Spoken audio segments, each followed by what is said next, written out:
Chers frères et sœurs en Christ, nous sommes invités à l'occasion de ce culte des rameaux à méditer le mystère de la passion de notre Seigneur Jésus-Christ, en suivant cette année le récit de l'Évangile selon Luc.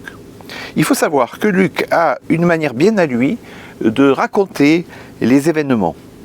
Il ne change bien évidemment pas les faits, mais il met en lumière certains gestes, certaines paroles que les autres évangélistes ne mentionnent pas.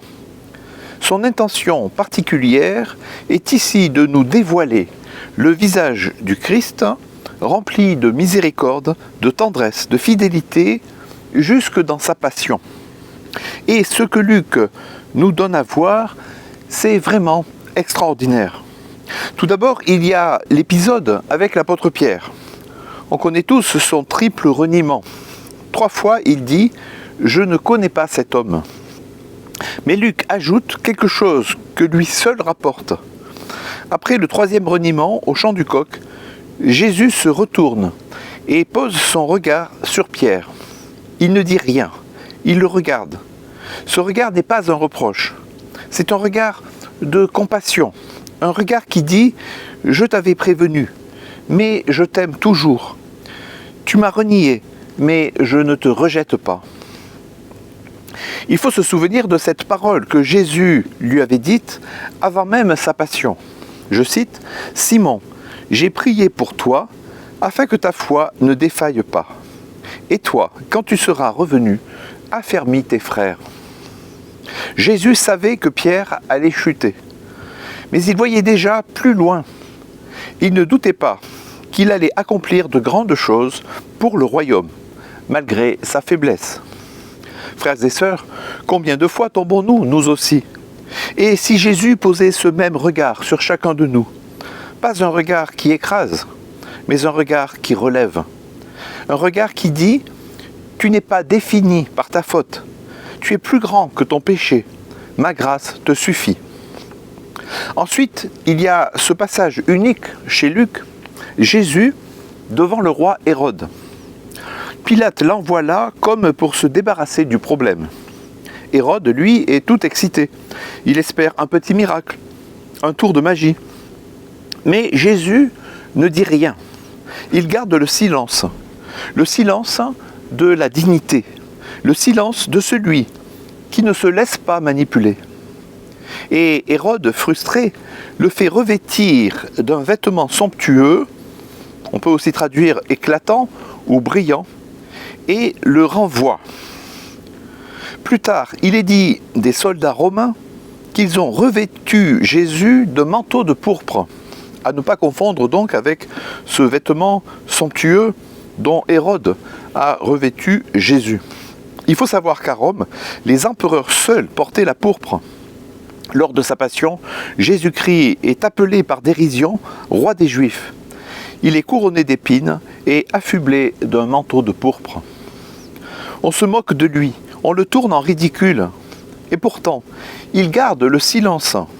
Et dans ce silence, Jésus reste roi. Ce n'est pas un roi comme les autres. Son trône, ce sera la croix. Sa couronne, ce seront les épines. Mais sa royauté, c'est celle de l'amour inconditionnel. Après l'épisode de la trahison de l'apôtre Pierre et celui avec le roi Hérode, Luc nous livre 2 paroles du Christ sur la croix, que lui seul rapporte. 2 paroles sur les 7 qu'il a prononcées. Et quelle parole extraordinaire! D'abord, cette parole inimaginable, inouïe, alors que les soldats viennent de le crucifier.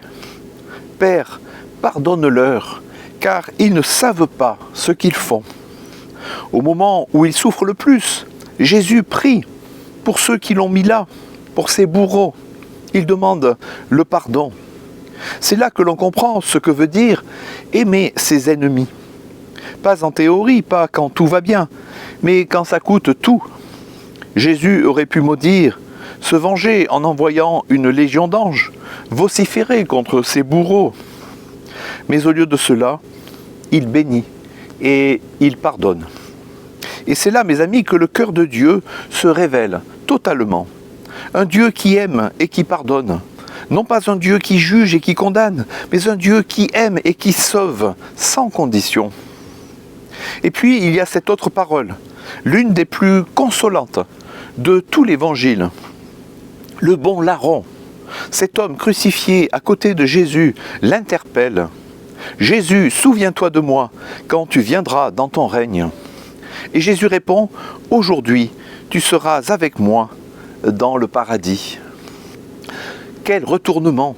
Cet homme n'avait aucun mérite à faire valoir. Il n'avait rien accompli de grand. Il n'avait rien à offrir, sinon une prière pleine d'humilité. Et cela suffit. Il reconnaît que son sort est justifié. Je cite, « Pour nous, c'est justice, car nous recevons ce qu'ont mérité nos crimes. Mais celui-ci n'a rien fait de mal, dit-il. » Et puis, il appelle Jésus à l'aide. Et Jésus l'accueille sans condition, gratuitement. C'est cadeau. Il lui dit, « Aujourd'hui, tu seras avec moi. » Et j'insiste sur le « avec moi ». Et il rajoute « dans le paradis ». Car il ne peut y avoir de plus grand bonheur pour l'homme que d'être avec le Christ. Et être avec le Christ, c'est précisément être au paradis. Le paradis qui est le lieu de la communion retrouvée avec le Père, avec Dieu. Le lieu où le oui l'emporte sur le non, où le bien triomphe du mal, où la vie l'emporte sur la souffrance et sur la mort. Frères et sœurs, vous voyez à travers ce récit à quel point le bras de Dieu n'est jamais trop court pour sauver. Il suffit d'un cœur sincère, même à la dernière minute, même quand on a tout raté, il n'est jamais trop tard pour revenir vers Dieu. Le bon larron est notre frère, notre semblable. Le bon larron, c'est nous qui méritons tous le juste jugement de Dieu, la condamnation et la mort.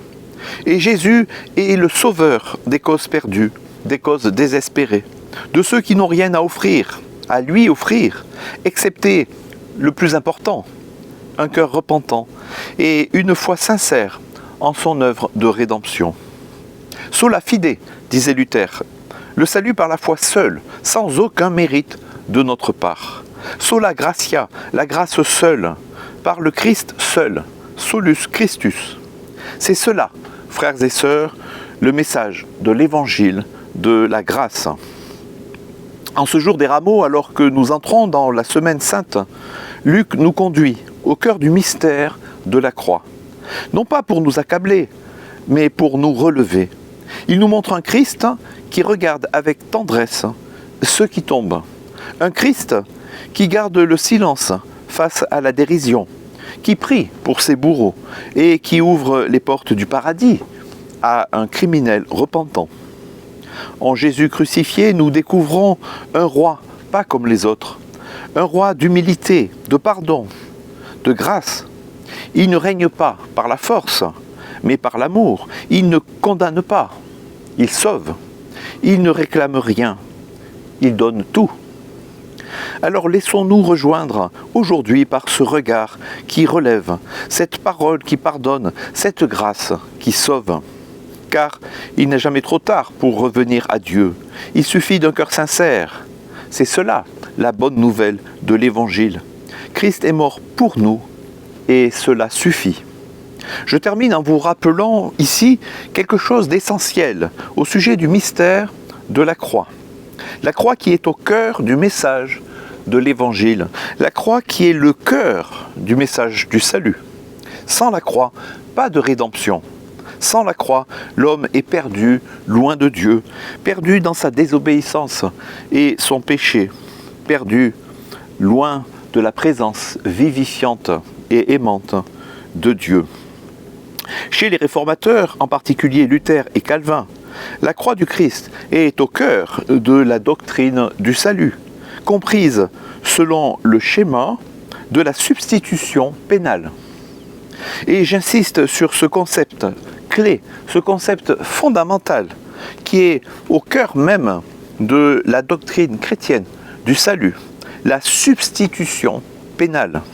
Selon cette compréhension, Jésus-Christ, bien qu'innocent, a pris sur lui la peine que méritaient les pécheurs, en portant leur culpabilité devant la justice divine. Il a été crucifié à notre place, à la place du pécheur, lui juste pour les injustes. Voici l'agneau de Dieu qui enlève les péchés du monde. Dieu, dans sa sainteté, ne peut pas ignorer le péché, mais dans son amour, il choisit de punir le péché dans la personne de son propre Fils, qui devient ainsi notre substitut. Il est essentiel de bien comprendre cette vérité fondamentale, car c'est le cœur du message chrétien. C'est là tout l'Évangile. Christ est notre substitut auprès de Dieu. Sans cela, il nous serait impossible de vivre dans la communion avec Dieu. Et nous serions encore et toujours séparés de lui pour l'éternité. Pour Luther, cela s'exprime puissamment dans ce qu'il appelle le joyeux échange. Le Christ prend notre malédiction, la condamnation du péché et sa conséquence, la séparation d'avec Dieu, et nous recevons en échange sa justice, dès lors que nous avons la foi en lui. Mais encore faut-il avoir la foi, une vraie foi, une foi sincère et profonde, et un cœur repentant. Le joyeux échange, c'est le Christ qui, sur la croix, prend notre péché, notre condamnation, et qui, en échange de cela, nous donne sa justice et sa vie, la vie du ressuscité par-delà la mort. Lorsque je place ma confiance en Jésus-Christ et en son œuvre de rédemption, alors la justice du Christ m'est imputée. Je reçois la justice du Christ, et lorsque Dieu porte son regard sur moi, ce n'est plus moi qu'il voit, avec mon péché, mais c'est comme si j'étais moi-même Jésus-Christ. C'est comme si je n'avais jamais commis ni eu aucun péché. Il me voit saint, il me voit parfait comme le Christ est parfait, sans tache, blanc, plus blanc que neige, comme le dit le cantique célèbre. Et c'est pourquoi je peux m'approcher de lui, c'est pourquoi Jésus a pu dire au bon larron, « Aujourd'hui, tu seras avec moi dans le paradis. » Non pas à cause de tes mérites, mais en vertu de ton élan de confiance et de ta foi en moi, le Christ. Calvin, de son côté, souligne que la justice de Dieu est pleinement satisfaite à la croix, ce qui permet une réconciliation réelle entre Dieu et l'homme. La croix devient ainsi le lieu où la justice et la miséricorde se rencontrent. Et le croyant est ainsi libéré non seulement de la culpabilité, mais aussi de l'angoisse de devoir mériter son salut. Le croyant n'a pas à mériter son salut puisque Jésus-Christ l'a mérité pour lui à sa place, par sa vie d'obéissance parfaite et par sa mort sur la croix, par son obéissance à la fois active, comme disent les théologiens, et par son obéissance passive en ayant subi la malédiction et la condamnation du péché, en étant crucifié à notre place, à la place du pécheur, sur le bois de la croix. Cette vision donne à la croix une portée à la fois théologique, spirituelle et existentielle. Elle manifeste l'intensité du péché, la gravité de la justice divine et, par-dessus tout, la profondeur de l'amour rédempteur. Prions le Seigneur. Seigneur Jésus, toi qui n'as pas résisté à ceux qui t'ont frappé, toi qui as aimé jusqu'au bout, même ceux qui t'ont renié et trahi, donne-nous un cœur doux et humble. Libère-nous de la violence et remplis-nous de miséricorde. Toi qui as porté la croix sans un mot de révolte, qui as regardé l'apôtre Pierre avec amour après son reniement, apprends-nous le vrai pardon et relève-nous quand nous tombons. Toi qui as promis le paradis aux malfaiteurs crucifiés près de toi, rappelle-nous que ton amour est gratuit et inconditionnel. Quand tout semble perdu, fais-nous entendre ta voix qui dit encore « Aujourd'hui, tu seras avec moi dans le paradis. » Seigneur Jésus-Christ, toi l'agneau sans tache, tu as porté sur le bois de la croix la peine que nous méritions. Innocent, tu t'es laissé charger de notre culpabilité et tu as enduré la justice que nous ne pouvions satisfaire. Tu es devenu notre substitut, toi le juste à la place des injustes, pour que nous soyons réconciliés avec Dieu. Nous contemplons ce merveilleux échange, ce joyeux échange dont a si bien parlé le réformateur Martin Luther. Tu as pris notre malédiction et nous recevons ta justice. Tu es entré dans l'abîme de notre péché pour nous ouvrir le chemin vers la grâce. Ô croix, lieu de douleur mais aussi de victoire, lieu où la justice divine embrasse la miséricorde, tu es pour nous le signe d'un amour infini, plus grand que notre faute, plus fort que la mort. Seigneur, délivre-nous de l'illusion de mériter ton salut. Affermis notre foi dans l'œuvre parfaite de ton Fils. Remplis-nous de reconnaissance et que notre vie soit désormais réponse d'amour à l'amour qui s'est donné jusqu'au bout. Amen.